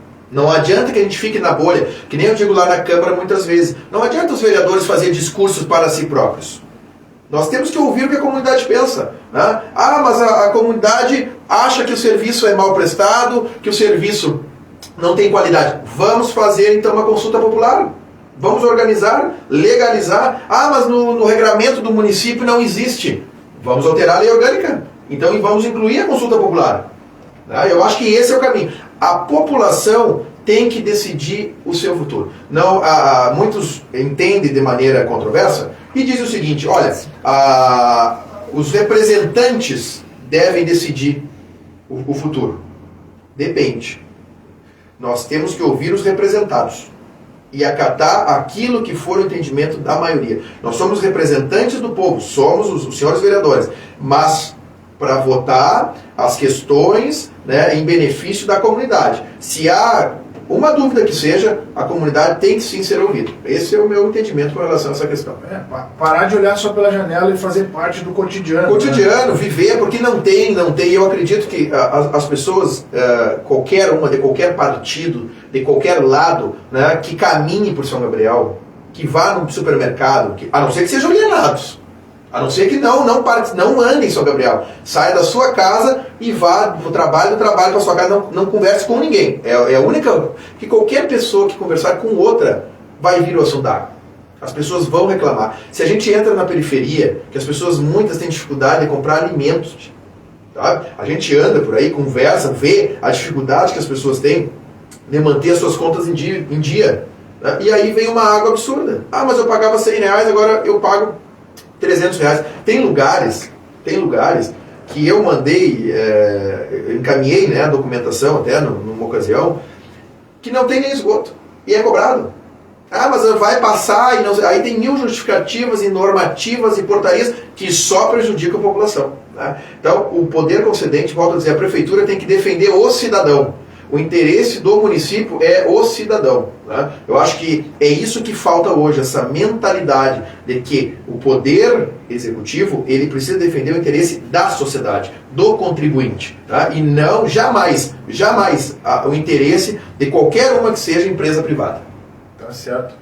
Irmão, falando sobre a questão do transporte coletivo, falando sobre a questão da água, que são dois assuntos muito fortes e importantes e que a gente precisa enfrentar cada vez mais. Eu espero que Vossa Excelência, no uso do púlpito da Casa do Povo, se manifeste ainda cada vez mais firme em relação a essa situação. O povo está buscando amparo realmente e alguém que brigue nesse sentido. Essa realidade de exclusão social ela não pode continuar. A gente tem feito vários enfrentamentos na questão da educação. Nós estamos aí numa luta pela conquista de um campus do Instituto Federal Farroupilha aqui em São Gabriel. E aí tu imagina, a gente consegue o campus, mas não tem transporte para levar o pessoal para estudar, é complicado. Concordo, tio. Mas o adiantado da hora, e a gente tinha programado que tu falasse um pouquinho sobre a questão do aspecto cultural da cidade, né? E eu quero te dar a oportunidade de falar sobre isso, sobre a Princesa das Coxilhas, a Terra dos Marechais. Tu tem uma militância, uma atuação muito forte nesse sentido. Tu também já trabalhou em entidades assistenciais. Eu gostaria que tu contasse um pouquinho sobre essa tua trajetória também. Eu entrei para o Lions Club, que é um clube, né, para quem não sabe, é um clube de serviço voluntário, né, que a gente atende pessoas em vulnerabilidade social. Já estou fazendo 12 anos que faço parte. Entrei quando eu tinha 19 anos, 13 anos, né, portanto. Quando eu tinha 19 anos, na ocasião fui o associado mais jovem, né, também. E houve até, diga-se de passagem, na entrada ali, houve um certo conflito, né? Porque existia um grupo de associados com uma idade mais avançada, e eu com 19 anos, né? Então, viam com desconfiança, né? Ah, mas esse guri aqui. E no fim, acabei virando presidente, acho que 3, 4 anos depois, virei presidente dessa tradicional entidade que já tem mais de 60 anos, né? Em São Gabriel. Fiz parte da diretoria do Asilo São João, a gente colabora bastante como associado ali da PAI, né? Da própria Liga de Combate ao Câncer, né? A gente também tem uma atuação bastante intensa junto, né? E sempre ligado às questões culturais também de São Gabriel. Eu fui vice-presidente da ACAM, Associação Cultural Cides Maia, e eu sempre digo, Júnior, eu vejo assim, ó, São Gabriel tem um grande potencial. Eu acredito que quando a gente fala da questão de cultura, quando a gente fala da questão de gerar emprego, quando a gente fala de esperança, quando a gente fala de viver numa cidade melhor, né, tudo isso passa também pela cultura. E a gente precisa resgatar isso. Tá? São Gabriel antigamente tinha o cognome de Atenas Rio-Grandense, e hoje os mais pessimistas dizem São Gabriel é apenas rio-grandense. Né? Então, veja só o que a gente vive hoje. A gente precisa resgatar muitas das histórias, muitos do patrimônio cultural que nós temos, que, dias de passagem, está mal cuidado, e não é mérito só dessa gestão, alguma outra gestão também, né, anterior. Já é um processo de, eu não diria abandono, porque eu acho que é muito forte, mas de deixar em segundo, terceiro, quarto, quinto plano, né, a questão cultural da cidade. Nós temos aqui casarões antigos que pertencem ao município, né? Nós temos um teatro Harmonia, que é uma obra que já engoliu milhões de reais e que não se termina nunca. Está ali paralisada. Está ali paralisada, quebrado, o que foi colocado se deteriorando. Então veja só, nós teríamos a possibilidade de ter um teatro que serviria também, por que não, de centro de eventos, que é uma dificuldade hoje em São Gabriel, de ter, né, um local para uma grande convenção, uma conferência, uma formatura, enfim, né? E eu vejo que isso tudo está interligado, sabe, Júnior, Carolina e Gui? O Gui é testemunha do meu trabalho, né, dos resgate aí cultural. A gente está escrevendo 2 livros, né, resgatando.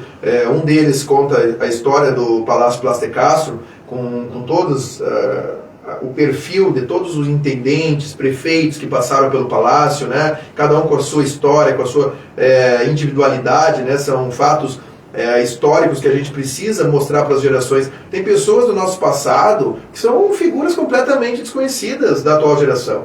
Para vocês terem uma ideia, o segundo livro que eu estou fazendo, e aí eu citei o Gui, né, porque o Gui, a Maria Cecília, o seu Paulo, enfim, pessoas que me assessoram, né, estão sempre me ajudando a buscar material. Porque eu descubro uma foto em algum lugar, e aí vamos lá com o Gui, enfim, a gente, né, vai seguir também do cemitério, né, Gui? Porque às vezes é só na lápide lá que a gente encontra a foto para o livro, e a Maria Cecília faz o contato com um, com outro, buscando informações.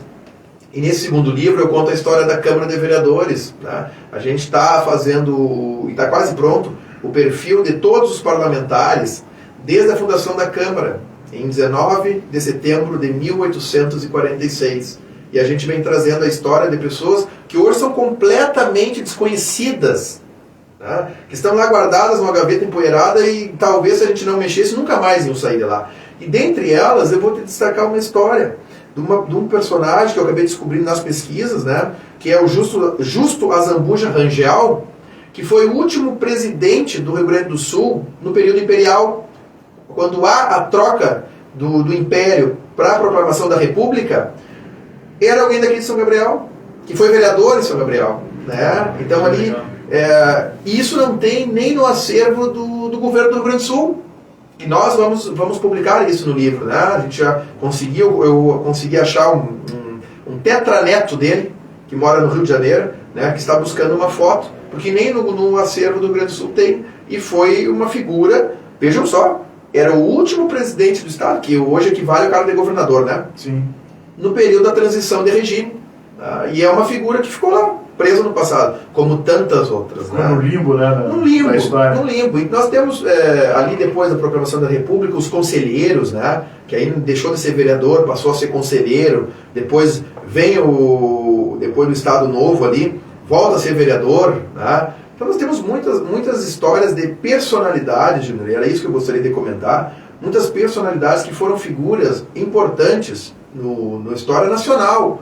E São Gabriel é uma cidade, e às vezes a gente se apega a pequenos fatos, né, que ao longo dos anos foram nos passados como se fosse só aquilo. Mas São Gabriel tem figuras importantíssimas, né, que precisam ser melhor cuidadas, vamos dizer assim, da sua memória. Né? Eu sempre repito, esses dias repeti lá no gabinete, né, nós devemos honrar nossos mortos não porque morreram, mas porque viveram. Então eu acho que esse é um papel. A cultura, tem políticos que dizem, isso não dá voto. Tanto que pode ver, a primeira coisa que cortam no orçamento é da cultura. A primeira cultura coisa, e educação. É a primeira coisa que cortam, né? Só que a cultura, ela está atrelada a tudo. A partir do momento que a gente conseguir inserir as pessoas, que as pessoas se sentirem parte dessa história, eu vejo nas minhas pesquisas, assim, eu fico pensando, imaginando a São Gabriel do século XIX, uma São Gabriel recém começando, né, a Santa Casa sendo fundada, uma vila que então era pujante, enfim, e ao longo do tempo, ao invés da gente evoluir, a gente foi evoluindo. Né? Então, tem momentos, São Gabriel é uma cidade, até por ser menos cidades, né? São Gabriel era uma das cidades importantes no Brasil, não no Rio Grande do Sul. Chegou um momento que o Rio Grande do Sul, ali no início do século XX, tinha 46 municípios, o Rio Grande do Sul. 46 municípios, né? Depois aumentou para 80 e tal, e hoje chegamos a 500. Mas naquela ocasião, então, São Gabriel tinha um destaque nacional. E eu vejo que nós, ao longo das décadas, fomos deixando isso de lado e perdendo esse protagonismo, a começar pela fronteira. Né? Então, eu acho que tudo isso está interligado. É a falta de um pensamento estratégico, né, mano? É o que eu costumo muito dizer, né? A gente precisa ter um norte. Nós vamos caminhar para cá, mas para caminhar nesse sentido aqui, nós precisamos fazer isso, aquilo. Precisa ter uma guia. Precisa ter. Se a gente continuar nessa postura reativa, a gente não avança. E para encerrar, irmão, tu tocou na questão que o Baltazar ele é de 2004, levou um ano para te atender, então ele foi te receber no gabinete em 2006 e lançou uma manchete no jornal dizendo que o PFL investia em jovens lideranças. E tu vê como é o destino. Tá? Agora o Baltazar está como presidente dos Republicanos E aqui próximo daqui do nosso estúdio, na Casa BM, ele te lançou como pré-candidato a prefeito. Está preparado para o desafio? Quando a gente entra na vida pública, não existe outra opção senão estar preparado. Tá? Então eu sempre repito essa frase que para mim é: estou preparado para cumprir o destino que a história me reserva. Tá? O que eu quero dizer com isso é que nós precisamos ter um sentimento, tá, de nos colocar nas posições, seja na sua vida pessoal, na sua vida profissional, mas nós, principalmente na política, e aí eu volto lá atrás, onde tu falava, Júnior, na questão da omissão. A política não tem espaço para os omissos. Tá? A gente precisa enfrentar com coragem as situações que se apresentam para nós. Hoje eu sou pré-candidato a prefeito, lançado, bem como tu lembraste, né, aqui próximo do estúdio, pelo ex-prefeito Paulo Teixeira, e nós estamos num processo de construção, de diálogo. Porque, volto a dizer, eu faço política com coração, com convicção, eu não enxergo fazendo outra coisa. E ao chegar nesse momento, depois de 2 mandatos de vereador, 8 anos como vereador, me sinto preparado, me sinto pronto para dar mais esse passo na caminhada. Né? Acredito que tenho muito a colaborar, né, dentro daquilo que eu acredito, de coisas para São Gabriel. São Gabriel precisa se desenvolver, mas nós não podemos ficar iludindo as pessoas. Nós temos que desenvolver o que eu dizia agora, a questão cultural, para gerar emprego, o turismo, né, a agroindústria do pequeno, do médio, que existe em São Gabriel. Nós temos que ver o que São Gabriel tem de bom e potencializar isso. Né? Parece difícil, mas se tu for analisar, a receita é simples, mas tem que fazer. Tá? Então eu vejo que nós temos a oportunidade, e é isso que a minha pré-candidatura se coloca, na busca de uma oportunidade para que a gente possa fazer parte do processo, dialogar, apresentar aquilo que a gente pensa, ouvir as pessoas. As pessoas, elas querem ser ouvidas, Júnior. Né? Os candidatos, pré-candidatos, enfim, muitas vezes eles querem falar, apresentar propostas, mas o povo às vezes só quer ser ouvido. Né? Então, estou preparado, convicto daquilo que eu acredito, né? E tenho certeza que nós temos muito a colaborar dentro desse processo que se avizinha. Perfeito, meu irmão. Desejo sorte na caminhada, tá? Preparado para o destino que a história te reserva. Espero que esse destino seja um destino de muitas oportunidades, de muito sucesso. E agora eu te deixo a oportunidade de dar a mensagem final, nos despedindo de quem ainda nos acompanha, tá? E dizer que foi um imenso prazer conhecer um pouquinho da tua história. Né? A gente que é da mesma geração, eu vi o teu começo, me recordo de ti no início da caminhada em 2012. Estivemos próximos naquela eleição, né? É verdade. E me recordo do teu início, me recordo do teu engajamento, me recordo da tua luta, e que bom que te ver nessa condição agora como pré-candidato a prefeito, né? Disposto a fazer diferente, a ouvir as pessoas, a unir as pessoas, né? E tentar trazer uma atmosfera de prosperidade, uma atmosfera de fomento. Isso é importante. São Paulo precisa disso, está carente, está carente disso. E te ver falar assim com tanta paixão da cultura, né? Eu gosto muito de um filósofo oriental chamado Confúcio. E Confúcio, ele tem uma passagem que eu gosto muito de utilizar, que é aquela: a melhor maneira de prever o futuro é conhecer o passado. Perfeito. Então a gente precisa olhar para trás, para ver o caminho que a gente percorreu, para a gente conseguir identificar onde nós erramos, para que a gente agora no presente consiga corrigir a nossa rota, para que lá na frente a gente não se arrependa. Então, assim, essa construção da identidade do nosso povo, ela é urgente. Ela é urgente. A cultura exerce papel fundamental nisso. A gente poder olhar com respeito para os povos indígenas, a nossa origem indígena. Eu sou descendente de indígena, minha avó materna era indígena. Então, isso para mim é uma questão muito cara. A gente precisa valorizar o que representa Sepete Araju para São Gabriel. Então, assim, é muito importante esse teu resgate. Então, assim, fico muito feliz. Desejo sucesso na caminhada, e agora a mensagem final para quem nos acompanha toda. Bom, Júnior, eu quero agradecer a ti a oportunidade, Carolina, Gui sempre me acompanhando, agradecer a quem nos acompanhou, teve paciência, né? Acho que falei demais até, mas teve paciência de estar conosco aqui nessa noite, né? Acredito e tenho a convicção, né, mais uma vez dizendo que a política, ela é a oportunidade, ela é um instrumento que a gente pode usar para transformar vidas, para realizar sonhos, Tá? Porque não adianta a gente ficar apenas sonhando, dialogando, projetando, se a gente não concretiza. Então, acho que a minha participação ao longo de todos esses anos, espero poder estar inserido ainda mais, né, em anos que virão, é nesse sentido. Sem guerra, sem discussão, sem ofensa. Eu acho que nós já chegamos num ponto que as pessoas estão cansadas disso. Né?